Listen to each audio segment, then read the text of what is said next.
El silencio en Pompeya no era absoluto. Estaba compuesto por el crujido rítmico de las vigas de madera cediendo bajo un peso invisible. Dentro de una domus aristocrática, el aire se ha vuelto denso, cargado de un polvo grisáceo que se filtra por cada rendija.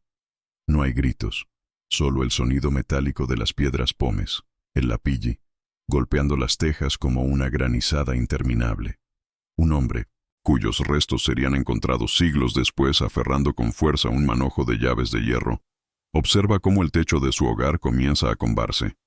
Para él, y para miles de ciudadanos, estos son los últimos 15 minutos de una normalidad que ha durado siglos en el año 79 de nuestra era. Pompeya no era una ciudad agonizante, al contrario, era un centro vibrante, un puerto comercial de lujo donde el vino fluía y los mosaicos gritaban opulencia. No esperaban el fin del mundo, esperaban la cena. Entre las sombras de las calles cubiertas de ceniza, figuras anónimas tomaban decisiones que sellarían su destino eterno. Están los amantes, hallados en un abrazo que la ciencia forense moderna ha revelado como un vínculo profundo. Posiblemente dos hombres jóvenes unidos por un afecto inquebrantable en sus últimos segundos. Está también la madre que protege a su hijo bajo una escalera, confiando en que la piedra sólida los mantendrá a salvo. La arqueología moderna no solo ha desenterrado huesos calcinados, sino historias de esperanza truncada, y la desesperación absoluta de quienes intentaron salvar lo más valioso en medio de la oscuridad total. Cada rincón de la ciudad guardaba un último gesto de humanidad frente a la magnitud del desastre geológico que se avecinaba sobre sus cabezas. El fenómeno que presenciaban era algo que la humanidad nunca había documentado con tal precisión técnica, hasta que Plinio el Joven, desde el otro lado de la bahía, tomó su cálamo. Describió una columna eruptiva colosal que se elevaba 30 kilómetros hacia la estratosfera, con una forma que comparó con un pino paraguas mediterráneo. Para los habitantes, esta visión era más divina que geológica. El Vesubio, visto antes como un monte fértil, se había transformado en un monstruo. La fase inicial, conocida como erupción pliniana, creó una falsa sensación de seguridad. Las piedras pomes eran ligeras y no parecían letales de inmediato. Esto generó el error de percepción más costoso de la historia, la duda entre quedarse o huir. Antes de que continuemos explorando este misterio, suscríbete al canal y cuéntanos en los comentarios desde dónde nos estás viendo. La ciencia moderna ha desmontado mitos asentados durante siglos. Se creyó que la tragedia ocurrió el 24 de agosto, pero hallazgos recientes han cambiado la narrativa. Los arqueólogos encontraron restos de granadas y castañas, además de braseros encendidos en las casas y víctimas con túnicas de lana pesada, inapropiadas para el verano. Una inscripción en carbón descubierta recientemente en una pared de una casa en Reforma, fechada en octubre, confirmó la sospecha. La ciudad no murió en agosto, sino 2 meses después. Este detalle cambia nuestra comprensión del evento, situándolo en un momento donde el viento soplaba directamente hacia la ciudad, sellando su tumba de ceniza con una precisión matemática y cruel que no permitió escapatoria a los rezagados. Mientras el sol se ocultaba tras una cortina impenetrable de azufre, la química interna del Vesubio sufría una metamorfosis aterradora e irreversible. La columna eruptiva, sostenida por la presión de los gases, empezó a perder fuerza. Ya no podía soportar su propio peso titánico. Lo que antes era una nube ascendente, estaba a punto de colapsar sobre sí misma, transformándose en algo mucho más letal. Se gestaba el primer flujo piroclástico masivo, una avalancha de gas incandescente, ceniza tóxica y roca que viajaría a velocidades supersónicas hacia el suelo de la ciudad. Los habitantes no lo sabían, pero el tiempo de las piedras ligeras había terminado. El tiempo del fuego líquido estaba por comenzar, marcando el inicio de una pesadilla térmica de la que nadie podría escapar con vida. El colapso de la columna eruptiva no fue un evento silencioso, sino una redistribución catastrófica de la energía geológica acumulada. Cuando la presión interna del volcán ya no pudo sostener los millones de toneladas de roca y gas a 30 kilómetros de altura, la gravedad tomó el control. La columna se desplomó, transformándose de una erupción de caída en una de flujo denso. Estas corrientes de densidad piroclástica, Nubes ardientes de ceniza y gases ácidos descendieron por las laderas del Vesubio a velocidades superiores a los 100 kilómetros por hora. No era simple humo, era un fluido masivo e incandescente que borraba el paisaje circundante. La ciencia arqueológica moderna estudia esta mecánica para entender por qué Pompeya, a pesar de la distancia, fue alcanzada con tal ferocidad destructiva. Durante décadas, el mito sugirió que los habitantes murieron por asfixia lenta. Sin embargo, la investigación forense contemporánea revela una realidad más brutal: el choque térmico fulminante. Al analizar restos óseos en Herculano, los científicos descubrieron fracturas en cráneos causadas por la expansión repentina de fluidos internos. La temperatura alcanzó entre los 250 y los 500 grados centígrados. En tales condiciones, la muerte es un evento físico instantáneo. El calor provocó que los músculos se contrajeran en la posición pugilística de los moldes, y el cerebro fue destruido antes de registrar el dolor. Esta verdad otorga una macabra piedad. No sufrieron agonía, se desvanecieron en una milésima de segundo ante una pared de fuego invisible. La destrucción de Pompeya ocurrió en 6 oleadas sucesivas. Las primeras 3 se detuvieron antes de las murallas, concentrando su furia en Herculano. Esto generó una falsa esperanza entre quienes se refugiaban tras muros de piedra.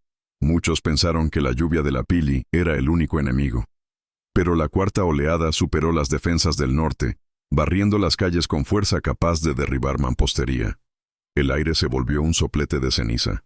El ciudadano con llaves, intentando quizás recuperar algo valioso, fue alcanzado por este pulso térmico. La ciencia confirma que cada oleada depositaba nuevas capas de sedimentos, sellando los cuerpos en un vacío hermético que preservaría su forma para la eternidad. Para quienes buscaron el mar, la geografía fue una trampa mortal. La ruta de escape hacia Nápoles se transformó en un muro líquido. La actividad sísmica provocó tsunamis volcánicos, haciendo que el agua retrocediera y dejara barcos encallados. El mar no aceptaba a nadie. En la antigua costa de Herculano, el hallazgo fue desgarrador. Bajo las arcadas de la playa, los arqueólogos encontraron cientos de esqueletos amontonados. Hombres, mujeres y niños esperaban un rescate que nunca llegó. Estaban atrapados entre el fuego descendente y el mar embravecido. Estos testigos silenciosos revelan la desesperación de quienes vieron su última salida bloqueada por la misma naturaleza que los asediaba desde la montaña. El análisis de estos restos permite reconstruir no solo sus muertes, sino sus vidas. Mediante isótopos y ADN, sabemos que la población era diversa, un reflejo del Imperio Romano. En el terror, la estructura social persistió. Esclavos murieron junto a sus amos bajo las arcadas, igualados por la temperatura extrema. La ciencia forense identifica incluso patologías previas, como las del niño de la casa del fauno, cuya tomografía reveló una salud frágil antes de la tragedia. El Vesubio no solo detuvo el tiempo, creó un registro biológico sin precedentes. Mientras la quinta y sexta oleada cubrían la región bajo metros de material volcánico, Pompeya desaparecía físicamente, pero se grababa químicamente en el suelo, esperando que la tecnología descifrara sus secretos más oscuros. El hallazgo de barcos en la antigua costa es solo el preámbulo de lo que los moldes de yeso revelarán sobre los gestos finales de una población que, en su desesperación, dejó una huella imborrable de su paso por este mundo cruel e impredecible. Cada fragmento de hueso y cada capa de ceniza cuenta una parte de este rompecabezas térmico que la arqueología aún intenta completar con una precisión casi quirúrgica, mientras las sombras de la ciudad aguardan. En medio del silencio sepulcral que siguió a la tormenta de fuego, el tiempo se detuvo, pero no eliminó el rastro de la existencia. Durante siglos, la Tierra guardó secretos que solo la intuición de un hombre como Giuseppe Fiorelli lograría descifrar en el siglo XIX. Él comprendió que aquellos huecos extraños en la ceniza endurecida no eran simples burbujas de aire, sino las huellas negativas de cuerpos que se habían desintegrado con el paso de los milenios. Al inyectar yeso líquido en estas cavidades, Fiorelli trajo al presente los gestos finales de una población sentenciada. Estos moldes no son estatuas de piedra esculpidas por un artista, son el registro tridimensional de la agonía y el miedo. Vemos manos cubriendo rostros, cuerpos encogidos en posición fetal, y figuras que se abrazan buscando un consuelo imposible. La técnica de Fiorelli transformó la arqueología de una búsqueda de tesoros en un ejercicio de empatía profunda, permitiéndonos mirar a los ojos de la tragedia a través de una máscara de yeso blanco que captura el último suspiro de Pompeya. Hoy, la ciencia arqueológica moderna ha llevado este proceso a una dimensión casi quirúrgica. Ya no solo observamos la forma exterior, sino que, mediante el uso de tomografías computarizadas y escaneos láser de alta resolución, los investigadores pueden ver a través del yeso. En el caso del niño de la Casa del Fauno, estas exploraciones revelaron detalles desgarradores sobre su corta vida. Los análisis dentales y óseos permitieron descubrir que, a pesar de la riqueza de su entorno, el pequeño sufría de enfermedades que marcaban su desarrollo, dándonos una imagen mucho más humana y vulnerable de la sociedad romana. El análisis de ADN moderno ha ido incluso más allá, desafiando nuestras suposiciones sobre los vínculos familiares. Parejas que creíamos amantes resultaron ser extraños o parientes lejanos, y grupos familiares que parecían novios resultaron ser congregaciones desesperadas de vecinos que buscaron refugio en el mismo sótano. La tecnología forense está devolviendo la identidad y la voz a estos testigos silenciosos, recordándonos que cada molde representa a una persona con miedos, esperanzas y una historia interrumpida por el rugido de la montaña. Cuando la última nube de ceniza finalmente se asentó y el aire se aclaró, el paisaje de la Campania italiana había cambiado para siempre. Donde antes había viñedos prósperos y villas lujosas, ahora solo existía un desierto gris y monótono. El silencio que dominó la región fue absoluto, una paz forzada por la aniquilación total. Pompeya, Herculano y Estavia fueron borradas no solo del mapa, sino de la memoria colectiva del Imperio Romano. Con el paso de las generaciones, la ubicación exacta de las ciudades se perdió bajo metros de sedimento volcánico y nueva vegetación. Durante 1500 años, el mundo olvidó que bajo sus pies yacía una civilización congelada en su momento más oscuro. Este olvido fue, paradójicamente, lo que permitió su preservación. Mientras el resto de Europa sufría guerras, saqueos y el desgaste natural del tiempo, Pompeya permaneció intacta, protegida por la misma ceniza que le arrebató la vida, esperando pacientemente a que la posteridad estuviera lista para redescubrirla. Desde una perspectiva científica, Pompeya se considera hoy el experimento geológico más grande de la historia. No es solo un mausoleo, sino un laboratorio vivo, que permite a los vulcanólogos entender la dinámica interna de los volcanes activos. La tragedia del año 79 nos enseña sobre la velocidad de los flujos piroclásticos y la letalidad de los gases invisibles, lecciones que son vitales para la protección de los millones de personas que hoy viven a la sombra del mismo gigante. El Vesubio no es una reliquia del pasado, es una amenaza latente que sigue respirando bajo la superficie de Italia. La ciencia arqueológica moderna no solo reconstruye lo que sucedió para saciar nuestra curiosidad histórica, sino que utiliza esos datos para predecir comportamientos futuros. Entender cómo y por qué murieron los ciudadanos de Pompeya es la clave para evitar que la historia se repita en la Nápoles moderna. La vulnerabilidad humana frente a la fuerza bruta de la geología es una constante que atraviesa los siglos, recordándonos que nuestra estancia en la Tierra depende de la benevolencia temporal de fuerzas que no podemos controlar. Al final, la historia de Pompeya es un testimonio de la fragilidad de nuestra civilización. Las murallas sólidas, las leyes complejas y el comercio floreciente se desvanecieron en cuestión de horas ante el capricho de un volcán que nadie comprendía realmente.